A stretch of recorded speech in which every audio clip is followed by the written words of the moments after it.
Every time मिलते हैं, बिना बर्थडे के मिलती रहती है। और इसमें तो झूलेलाल का नाच किया, बिल्कुल झूठ नहीं बोलेगी, है ना? झूठ नहीं बोलता ना। ये देखो, पापा गिफ्ट नहीं देते, तो फिर मैं क्यों गिफ्ट दूँ? जाना मैं भी नहीं दूँ, मैं भी नहीं दूँ। क्या बात है, इतनी मेहरबान है मुझ पे। ऐसा कोई लड़का मेहरबान होता तो अब तक तो मेरी भी शादी हो गई होती।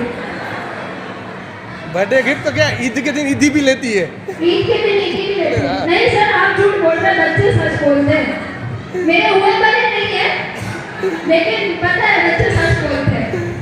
ठीक है, अच्छा एक शर्त पे गिफ्ट मिलेगी, ठीक है? एक यहाँ जो उदासी परिवार के लोग हैं ना, कितने कितने? हाँ, 1 2 3 4।